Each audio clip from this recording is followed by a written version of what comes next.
Hey there, great question from a mother the other day to me, which was about her teenage daughter who's heard about the lockdown laws releasing and has now suddenly gone into massive social anxiety about the thought of going out again. And this mother's question was, is it the eating disorder that's created this social anxiety that the child never had pre the eating disorder, or is it something that actually everybody experiences to some degree?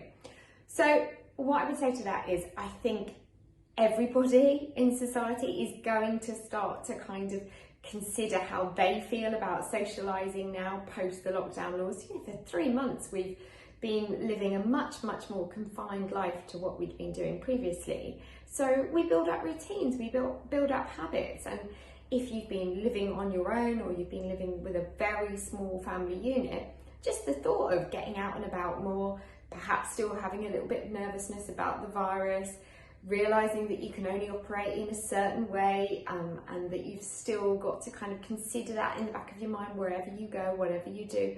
Yeah, naturally it's going to cause a little bit of anxiety.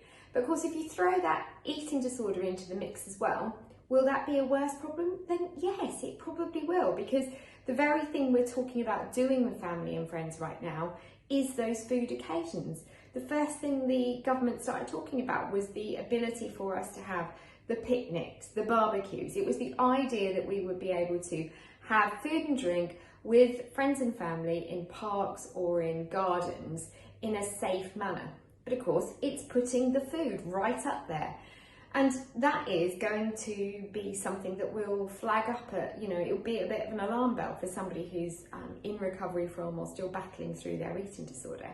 So to this mother that's got a child that's now exhibiting some signs of social anxiety about getting back out there again, I would say, yes, in part, it is to do with the eating disorder, but actually it's just exacerbating thoughts and fears that we're all going to have now that the regulations are changing.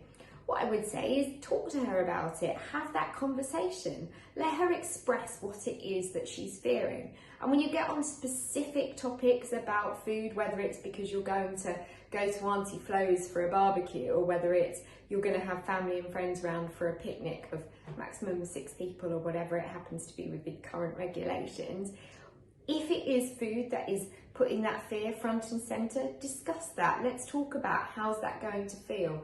Is it a fear about the cleanliness of the serving of the food, or is it just the very nature of the food? Are there certain foods that are going to make it more comfortable to have so that there can still be a fun and enjoyable social occasion for everybody? Let's remember that we mustn't put that eating disorder right up there on the pedestal and let it destroy everything for everybody else that's been looking forward to getting together for so long. And for the person that's now thinking about doing that social occasion for the first time, doing that kind of eating, barbecue, picnic type scenario for the first time after many weeks, you're going to have all those eating disordered thoughts about, will people be watching what I'm eating? And what if that person's got more on their plate than perhaps I've got? Does that make me greedy? Well, just know for every ounce of energy you give over to those thoughts, then you're putting the eating disorder front and centre in your life again.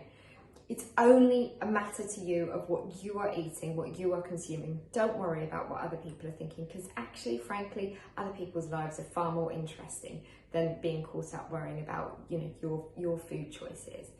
So let's take the eating disorder off the pedestal and get out there and enjoy more time with family and friends.